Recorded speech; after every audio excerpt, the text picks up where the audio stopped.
السلام عليكم ورحمة الله وبركاته. الحمد لله رب العالمين، الصلاة والسلام على رسوله الأمين وعلى آله وأصحابه أجمعين. আলহামদুলিল্লাহ, আমরা শুরুতে শুকরিয়া জানাচ্ছি সে মহান আল্লাহ সুবহানাহু ওয়া তাআলার দরবারে যে রব্বুল আলামিন আমাদেরকে সালাতুল ইশার নামাজ জামাতে আদায় করার তৌফিক দিয়েছেন। এজন্য সালাতুল ইশার পরে আরো একটা কোরআনুল কারীমের তাফসীর মাহফিলে আসার বসার এবং কোরআনুল কারীমের তাফসীর মাহফিলে অংশগ্রহণ করার তৌফিক দিয়েছেন। এজন্য সেই মহান মনিবের দরবারে সবাই দিল থেকে কালিমাতুশ শুকর আদায় করছি, সকলে বলছি আলহামদুলিল্লাহ।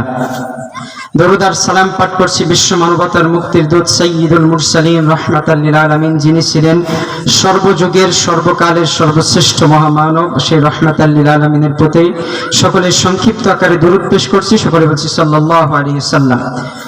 আত্মার মাগফিরাত কামনা করি সেই সমস্ত মধ্যে মুজাহিদ ভাইদের প্রতি যারা তাদের তাজা রক্ত বিলিয়ে নিজেদের জীবনকে আল্লাহর জমিনে আল্লাহর দ্বীন কায়েমের জন্য উৎসর্গ করেছেন, রব্বুল আলামিন তাদেরকে জান্নাতের উচ্চ মাকাম দান করুন। আমরা সকলে বলছি আল্লাহুম্মা আমিন। সম্মানিত হাজিরিন, আমি ঈশার নামাজের আগে 10-12 মিনিটের মতো কথা বলছিলাম, একটি হাদিস তিলাওয়াত করছিলাম, আপনারা অনেকে শুনছেন। আরশের ছায়া সংক্রান্ত হাদিস হযরত আবু হুরায়রা রাদিয়াল্লাহু তাআলা আনহু থেকে বর্ণিত একটি হাদিস আমি তিলাওয়াত করছিলাম। এই হাদিসের ব্যাখ্যায় কেবল যাচ্ছিলাম, আমাদের আজানের সময় হয়ে যাওয়ার কারণে আমরা সেখানেই শেষ করে দিয়েছিলাম। আমি তারপর থেকে কিছু কথা সংক্ষিপ্ত আকারে বলার চেষ্টা করছি। রব্বুল আলামিন আমল করার নিয়তে আমাকে বলার এবং আপনাদেরকে শোনার তৌফিক দান করুন। আমরা সকলে বলছি আল্লাহুম্মা আমিন। সম্মানিত হাজিরিন, আরশের ছায়া যারা পাবে কিয়ামতের দিন, কঠিন দিনে, যেদিন আল্লাহর আরশের ছায়া ব্যতীত আর কোনো ছায়া থাকবে না, এই দিন 7 শ্রেণীর ব্যক্তিকে রব্বুল আলামিন ছায়া দিয়ে থাকবেন। এই 7 শ্রেণীর ব্যক্তির মধ্যে প্রথম যে শ্রেণীর কথা আমি আলোচনা করছিলাম, প্রথম শ্রেণী হচ্ছে ইমামুন আদিলুন, যে ব্যক্তি ন্যায়পরায়ণ বাদশা, ন্যায়পরায়ণ শাসক। তো ন্যায়পরায়ণ শাসক, আমরা দুনিয়ার বুকে শাসক বলতে 3 শ্রেণীর ব্যক্তিকে আমরা দেখতে পাই। 1 নম্বরে হচ্ছে বাদশা বা রাষ্ট্রপতি বা রাষ্ট্রের শাসকগণ, যারা নাগরিকদেরকে পরিচালনা করে থাকেন। 2 নম্বরের শাসক বলতে আমরা যাদেরকে বুঝি বিচারকগণ, অর্থাৎ যারা বিচার করেন আদালতে, জজ, ব্যারিস্টার, ম্যাজিস্ট্রেট ইত্যাদি। এরপরে 3 নম্বরে আমরা শাসক বলতে যাদেরকে বুঝি দলীয় নেতা, যারা তাদের অধীনস্থ কর্মীদের উপর তারা নেতৃত্ব প্রদান করে থাকে। এই 3 শ্রেণীর ব্যক্তিকে আমরা শাসক বলতে বুঝি। তো এই ব্যক্তিরা যদি, এই 3 শ্রেণীর ব্যক্তির মধ্যে কেউ যদি ন্যায়পরায়ণ হন, ন্যায়পরায়ণ বাদশাহ হন, ন্যায়পরায়ণ শাসক হন, তাহলে কাল কিয়ামতের কঠিন দিনে আরশের ছায়া যে 7 শ্রেণীর লোক পাবে, তার ভিতরে ইনারা এক প্রকার। সম্মানিত হাজিরিন, এই ন্যায়পরায়ণ শাসক হওয়া খুবই কঠিন। এটা বলা যতটা সহজ অতটা কঠিন, এর চাইতেও কঠিন। কেননা এই আরশের ছায়ায় যেদিন, এই কঠিন মুহূর্তে রব্বুল আলামিন ছায়া দিবেন, তো এই কঠিন মুহূর্তে যাদেরকে ছায়া দেবেন, এই কাজটা অবশ্যই কঠিন। ন্যায়পরায়ণ শাসক হওয়া অতটা সহজ নয়। ন্যায়পরায়ণ শাসক হওয়া কতটা কঠিন, এটা আমরা হাদিসের দিকে লক্ষ্য করলে দেখতে পাই, খোলাফায়ে রাশিদিনের জীবনের দিকে লক্ষ্য করলে আমরা দেখতে পাই। আমি একটা ঘটনা নামাজের আগে কেবল শুরু করছিলাম যে রাসূলুল্লাহ সাল্লাল্লাহু আলাইহি ওয়াসাল্লামের কাছে এক মুসলিম একটা বিচার নিয়ে আসছিলেন যে আমার একটা বিচার করে দেন। বিচারটা হচ্ছে এক মুসলিম এবং এক ইহুদির। তো বিচারটা নিয়ে আসার পর রাসূলুল্লাহ সাল্লাল্লাহু আলাইহি ওয়াসাল্লাম 2টা বিচক্ষণতার সাথে নিরপেক্ষভাবে সুন্দরভাবে শুনে বুঝে দেখলেন যে দোষটা আসলে মুসলমানের, এবং এখানে নির্দোষ হচ্ছে ইহুদি। রাসূলুল্লাহ সাল্লাল্লাহু আলাইহি ওয়াসাল্লাম চাইলে মুসলিমের পক্ষে রায় দিতে পারতেন, অমুসলিমের বিপক্ষে রায় দিতে পারতেন, কিন্তু রাসূল করিম সাল্লাল্লাহু আলাইহি ওয়াসাল্লাম নিরপেক্ষভাবে সুন্দর দৃষ্টিতে, তীক্ষ্ণ দৃষ্টিতে তাকিয়ে তিনি দেখলেন দোষী তো এখানে আমার মুসলিম ভাই, তিনি সাথে সাথে তাকে দোষী হিসেবে সাব্যস্ত করলেন। কিন্তু এই মুসলিম ব্যক্তি, মুসলমান ব্যক্তি রাসূলুল্লাহর এই রায় তিনি মেনে নিতে পারলেন না, যে আমি একজন মুসলমান, রাসূলুল্লাহ আমার বিপক্ষে কিভাবে রায় দিতে পারেন? তিনি তো ইহুদির বিপক্ষে রায় দিতে পারতেন, আমি মুসলমান, আমার পক্ষে তো তিনি রায়টা দিতে পারতেন, আমার বিপক্ষে কেন রায়টা দিলেন? কিন্তু রাসূলুল্লাহ তো নিরপেক্ষভাবে, সুন্দরভাবে, তীক্ষ্ণ দৃষ্টিতে তাকিয়ে দেখেছেন। এজন্য তিনি কিভাবে একটা মুসলিম দোষ করার পরেও তাকে নির্দোষ প্রমাণ কিভাবে করবেন? রাসূলুল্লাহর পক্ষে এটা সম্ভব নয়। তো তিনি যখন মুসলিমের বিপক্ষে রায় দিয়ে দিলেন, এই মুসলিম ব্যক্তি সাথে সাথে চলে গেল ওমরে ফারুক রাদিয়াল্লাহু তাআলা আনহুর বাড়িতে। কে বলছে ওমর বাড়িতে আসুন, তিনি তখন তো আমিরুল মুমিনিন হননি, এমনি তাকে ডাক দিলেন। ডাক দেওয়ার পরে বলছে যে বাড়িতে আসি। বলছে খবর কি? বলছে একটা বিচারের সানি করতে আসছিলাম। বলছে সানি করতে আসছো? প্রথম বিচার কার কাছে নিয়ে গিয়েছিলে? বলছে প্রথম বিচার নিয়ে গিয়েছিলাম রাসূলুল্লাহ সাল্লাল্লাহু আলাইহি সাল্লামের কাছে। ওমরে ফারুক রাদিয়াল্লাহু তাআলা আনহু বলছেন, জ্বালাও, তোমার বিচার করতেছি, আমাকে একটু ঘরে যেতে দাও। ঘরের ভিতরে তিনি চলে গেলেন, একটা তরবারি নিয়ে আসলেন, তরবারি থেকে এই কোষ মুক্ত করলেন। এই খোলা তরবারি নিয়ে ওই লোকটার সামনে এসে এক কল্লায় তিনি একটা তরবারির আঘাতে তার কল্লা ধর থেকে আলাদা করে দিয়ে বললেন, রাসূলুল্লাহর বিচার যে ব্যক্তি পৃথিবীতে মেনে নিতে পারে না, তার বিচার তো এইভাবে করে দিতে হয়। জোরে করে আল্লাহু আকবার। এজন্য রাসূলুল্লাহ, আল্লাহর রাসূল যে বিধান দিয়েছেন তার বেশি বাড়াবাড়ি করার ক্ষমতা আমাদের কারো নাই। ইয়া আইয়ুহাল্লাযীনা আমানু, হে ঈমানদারগণ, লা তুকদ্দিমু বাইনা ইয়াদাইল্লাহি ওয়া রাসূলি, তোমরা আল্লাহর রাসূলের চাইতে অগ্রগামী হয়ো না। জোরে কান আল্লাহু আকবার। আল্লাহর রাসূল যে বিধান দিয়েছেন তার বাইরে যাওয়ার ক্ষমতা আমাদের নাই, কম করারও ক্ষমতা নাই, বেশি করারও ক্ষমতা নাই। এজন্য নিরপেক্ষ বিচার, ন্যায়পরায়ণ বাদশা খুবই কঠিন। এরপরেও যদি ন্যায়পরায়ণ বাদশা আপনি দেখতে চান, ইসলামের দ্বিতীয় খলিফা হযরত আমিরুল মুমিনিন ওমর ফারুক রাদিয়াল্লাহু তাআলা আনহুর দিকে তাকাতে পারেন। আমিরুল মুমিনিন হযরত ওমর ফারুক রাদিয়াল্লাহু তাআলা ইসলামের দ্বিতীয় খলিফা। একবার তিনি ঘরের ভিতরে ঢুকলেন, ঢোকার পরে তার ছেলে আবু শাহমা তার মুখের ভিতর থেকে মদের গন্ধ পেলেন। এমত অবস্থায় ওমর ফারুক রাদিয়াল্লাহু তাআলা তার ছেলেকে বললেন, এই মদ খাইছস নাকি? ছেলে বলছে, না বাবা, আমি মদ খাই নাই, নাবিজ খেয়েছি। তৎকালীন সময়ে আরবের বুকে তারা নাবিজ নামক এক ধরনের পানীয় পান করতেন। তারা রাতের বেলায় 1 কেজি দুধের ভিতরে 10টা শক্ত খুরমা যদি ভিজিয়ে রাখা হয়, সকালবেলা এই দুধের রংটা লাল হয়ে যায়, আর এই খুরমার রসগুলো দুধে মিশে গিয়ে সুন্দর একটা শরবতে পরিণত হয়ে যায়, যার নাম নাবিজ। এটা শরীরের জন্য খুবই উপকারী। ওমর ফারুক রাদিয়াল্লাহু তাআলা আনহুর ছেলে এই নাবিজই খেয়েছিলেন, কিন্তু এই নাবিজের ওভারডেট করে ফেলছিলেন। নাবিজটা সাধারণত রাতের বেলা এই দুধের ভিতরে শক্ত খুরমা ভিজাতে দিতে হয়, সকালবেলা খেয়ে নিতে হয়। কিন্তু 3 দিন বা তার বেশি সময় যদি কেউ রাখে, 1 দিনের বেশি যদি কেউ রাখে, সেটা আবার মদে পরিণত হয়ে যায়, তার ভিতরে মাপনামি চলে আসে। ওমর ফারুক রাদিয়াল্লাহু তাআলা আনহুর ছেলে আবু শাহমা, এই হাদিসটি যদি একটু দাঈফ, একটু দুর্বল আছে, তারপর আমাদের শিক্ষার জন্য আমি বলছি। তো ওমর ফারুক রাদিয়াল্লাহু তাআলা আনহু তিনি ছেলের মুখ থেকে যখন মদের গন্ধ পাচ্ছেন, ছেলের কলার ধরে টানতে টানতে মসজিদে নববীতে নিয়ে গিয়েছেন। জোহরের সময় নিয়ে মসজিদের পিলারের সাথে তাকে বেঁধে রাখলেন, আর জোহরের নামাজে চলে গেলেন। ইমামতির জায়গায় চলে গিয়ে হযরত আমিরুল মুমিনিন ওমর ফারুক রাদিয়াল্লাহু তাআলা আনহু তিনি যখন ইমামতির জায়গায় চলে গেলেন, নামাজ শুরু করে দিলেন, জোহরের নামাজ। সবাই একের পর এক মসজিদে যাচ্ছে আর বলছে যে প্রেসিডেন্টের ছেলে, ওমরের ছেলে পিলারে কেন বাধা, কি করলে? সবাই চিন্তা কানাঘুষি করতেছে। এমত অবস্থায় ওমর ইবনুল খাত্তাব রাদিয়াল্লাহু তাআলা আনহু জোহরের নামাজ শেষ করে বললেন, ও মুসল্লিগণ, নামাজের পরে সবাই দাঁড়াবেন, একটা হদ আছে, একটা হুদুদ আছে, আল্লাহর একটা বিচার আছে। আল্লাহর যে বিধান বাস্তবায়ন করা হয় এটাকে হদ বলা হয়, হুদুদ বলা হয়।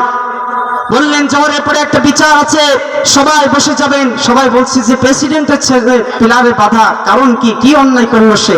সবাই বলছে যে হয়তো বা অল্প কিছু কথা বলে হয়তো একে মাফ করে দেবে, প্রেসিডেন্টের ছেলে তো কোনো না কোনো কিছু কথা বলে মাফ করে দেবে, বেশি শাস্তি হয়তো দেবে না, এমনি বেঁধে রেখেছে।